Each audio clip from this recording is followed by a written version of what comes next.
Когда читаешь стихи Мирза Фаталя Ахундова, посвященные памяти Пушкина, то понимаешь, что, наверное, надо очень любить российскую поэзию, российскую словесность, саму Россию, чтобы написать такие стихи. Потому что формально человек не мог бы такими чувствами отозваться на такое событие. Мирза Фаталя Ахундов. В этом году ему 200 лет. А вы знаете, в истории любых, наверное, культур, народов есть фигуры, которые прорвали свое время и шагнули как бы вперед, в будущее. Я так понимаю, что Мирза Фаталя Ахундов был из таких. Прежде всего, это философ. Это философ и человек, который посмотрел для мусульманского Востока по-новому на проблему веры и разума. Вы знаете, как бы получилось так, что мусульманский Восток все время почему-то подчинял разум вере. И даже с этим трудно соглашались. А вот Мирза Фаталя Ахундов смог в 19 веке, в середине 19 века на эту проблему посмотреть с точки зрения величия и господства разума. Это немаловажно. И мы, наверное, уже заодно это должны его помнить. Не все и не всегда. И сегодня, вы знаете, идет расцвет религиозных верований. Вера возвращается, можно и так сказать. Можно сказать, что вот этот переход на постсоветском пространстве происходит. Иногда это заставляет вычеркивать прошлое, которое как бы предполагало рационализм, материализм и так далее. Я понимаю, что вера – это значимая часть культуры любого народа, и в том числе для Азербайджана ислам. Но в то же время есть и другая тенденция, которую нельзя забывать, которую иногда в советское время несколько грубо называли материализмом, а на самом деле это было, в общем-то, как бы понимание, что веру можно анализировать, можно как бы дать право доминирования разума. Вот Мирза Фаталя Ахундов из таких. Мирза Фаталя Ахундов прорвал свое время еще и потому, что он вот в замкнутом Востоке своего времени увидел какой-то негатив и понял, что мир, в общем-то, наверное, един. Вот что-то из того, что сегодня мы говорим о глобальном мире, о глобализации. Ну, наверное, Мирза Фаталя Ахундов вот это увидел. Поэтому он особо относился к российской культуре, которая для него была трамплином в мир. Мир он тогда воспринимал, наверное, как европейскую культуру. И тем не менее, коль он из Востока, то есть это плюс Россия и Запад, получается единый мир. Мир в 19 веке, ограниченность которого, наверное, Мирза Фаталя Ахундов лучше других понимал тогда. Что еще надо вспомнить?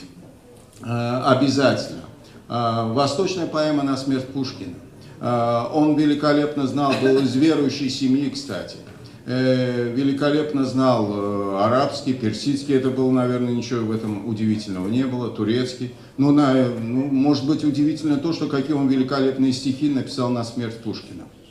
И там отдает долг памяти Пушкину, и одновременно как бы, мы все знаем, что российская литература, поэзия, все относят к Пушкину, с него начинается русский язык. И вот, в принципе, вот это ощущение, я думаю, вот какой-то такой правительский дар Ахундова, что вот он Пушкину отводит это место. Мирза Фаталя Ахундов прорвал свое время еще и потому, что он вот в замкнутом Востоке своего времени увидел какой-то негатив и понял, что мир, в общем-то, наверное, един. Вот что-то из того, что сегодня мы говорим о глобальном мире, о глобализации. Наверное, Мирза Фаталя Ахундов вот это увидел. Поэтому он особо относился к российской культуре, которая для него была трамплином в мир. Мир он тогда воспринимал, наверное, как европейскую культуру. И тем не менее, коль он из Востока, то есть это плюс Россия и Запад, получается единый мир. Мир в 19 веке, ограниченность которого, наверное, Мирза Фаталя Ахундов лучше других понимал тогда. Что еще надо вспомнить? Обязательно. Восточная поэма «На смерть Пушкина». Он великолепно знал, был из верующей семьи, кстати. великолепно знал арабский, персидский, это было, наверное, ничего в этом удивительного не было, турецкий. Ну, может быть, удивительно то, что какие он великолепные стихи написал на смерть Пушкина. И там отдает долг памяти Пушкину, и одновременно как бы, ну, мы все знаем, что российская литература, поэзия, все относят к Пушкину, с него начинается русский язык. И вот, в принципе, вот это ощущение, я думаю, вот какой-то такой правительский дар Ахундова, что вот он Пушкину отводит это место.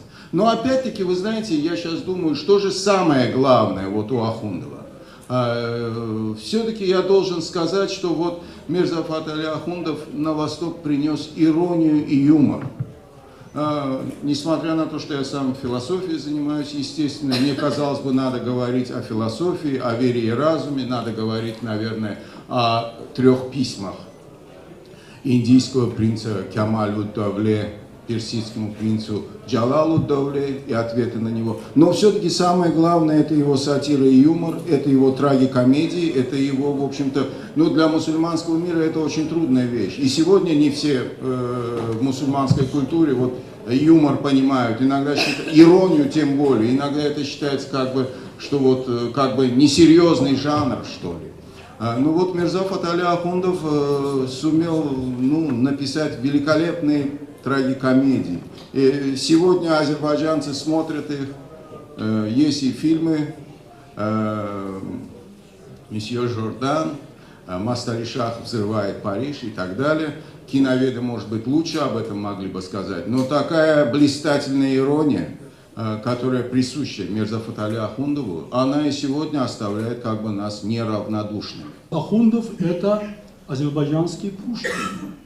Это азербайджанский Пушкин во всем объеме этого понятия. Потому что то, что сделал Пушкин для русской литературы, Ахундов сделал для азербайджанской литературы. Книга эта, она создавалась совместными усилиями нашими, Институт рукописи Академии наук Азербайджана, значит, российской стороны.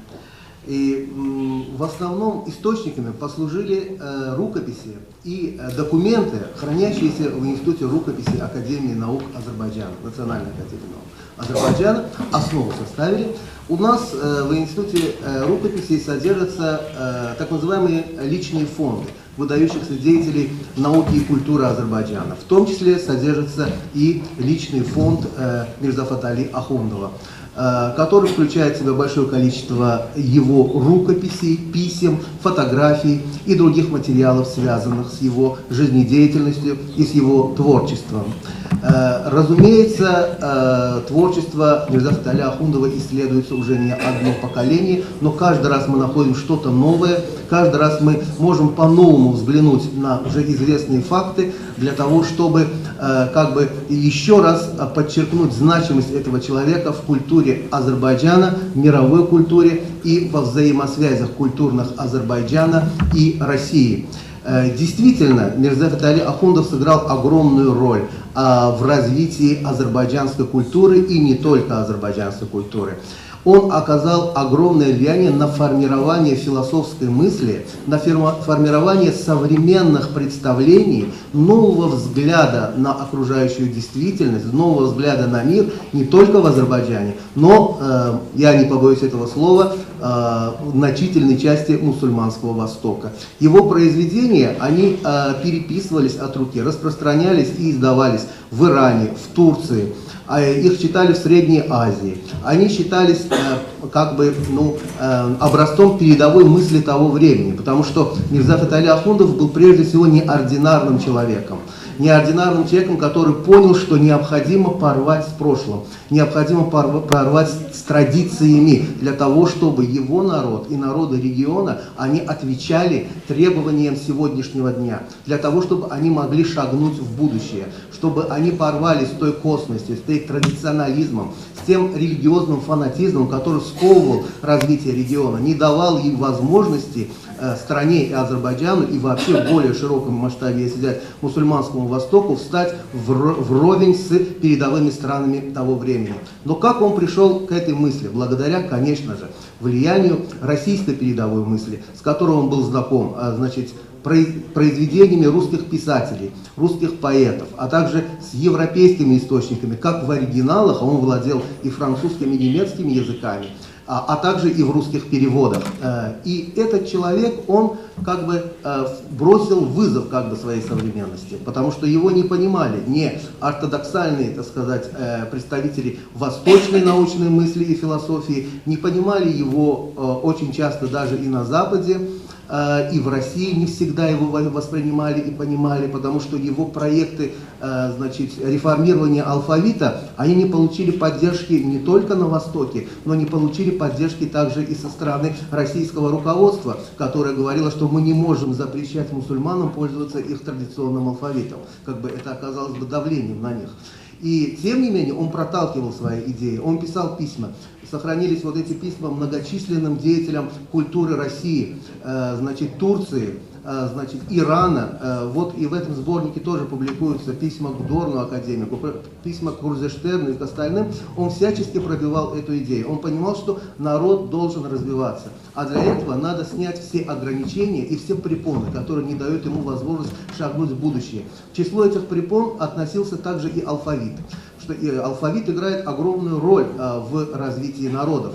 Арабский алфавит, который используется в Азербайджане с первых веков ислама, то есть фактически с 7 века, когда Азербайджан уже вошел в состав арабского халифата и здесь распространился ислам, в основном пользовались арабским алфавитом. При всех его, так сказать, положительных качествах он не соответствовал нормам азербайджанского языка, поскольку в азербайджанском языке, значит, 9 гласных, а, значит, арабский алфавит передает только 3 гласные. Вот. И, ну, значит, там с помощью огласовок специальных можно там 6 передавать и так далее, но не передает основные гласные тюркских языков, в том числе азербайджанского. Поэтому читать и писать на нем было научиться очень трудно. И это препятствовало распространению грамотности среди огромных масс народа. И он еще в то время предложил, что нужно менять алфавит. Но для того времени это была крамольная идея, потому что считалось, что арабский алфавит – это алфавит, которым написан Коран. И поэтому ни в коем случае трогать его нельзя, это святотатство. Его предали анафеме, собственно говоря, и духовные деятели, так сказать, и, значит, часть традиционалистского общества, и даже запретили его хоронить на мусульманском кладбище после его смерти. И тем не менее этот человек всю жизнь боролся. Он не побоялся бросить вызов, так сказать, общественной мысли своего времени, не побоялся бросить вызов современности, как бы пожертвовал, может, в какой-то степени собой ради будущего своего народа. И вот в его этой миссии, в том, что он сделал, большую роль сыграли связи с Россией. Влияние передового российского, представителей передового российского общества, русских интеллигентов, русских ученых, философов. И он бы как бы объединил все лучшее, что было в Азербайджане, на Востоке в плане, значит, философии, в плане наших традиций, с тем, что было на Западе, и создал новое оригинальное направление, которое в дальнейшем, конечно же, получило свое продолжение. Пришли люди, которые оценили по достоинству то, что сделал Ахундов. Это произошло позже, после его смерти, но тот вклад, который он внес, он послужил развитию в дальнейшем азербайджанского народа и оказал влияние на развитие передовой мысли на всем мусульманском Востоке. Вот, и эта книга сама по себе, она как бы пропагандирует деятельность нашего великого общественно-политического деятеля. Я бы даже его назвал не столько философом, не столько ученым, конечно, и не столько писателем, и не столько драматургом, сколько общественным деятелем. Потому что всем этим он занимался с одной единственной целью, с патриотической целью, для того, чтобы помочь своему народу встать на ноги и шагнуть в будущее. Это была его гражданская позиция. Как говорится, вот поэтому может и не быть, но гражданином быть обязан. Это всем известная, так сказать, цитата, выражение, так сказать, оно к нему, конечно, он был и поэтом тоже. Он был не только философом, он был не только поэтом, он был не только, значит, переводчиком, он был прежде всего гражданином, достойным гражданином Азербайджана.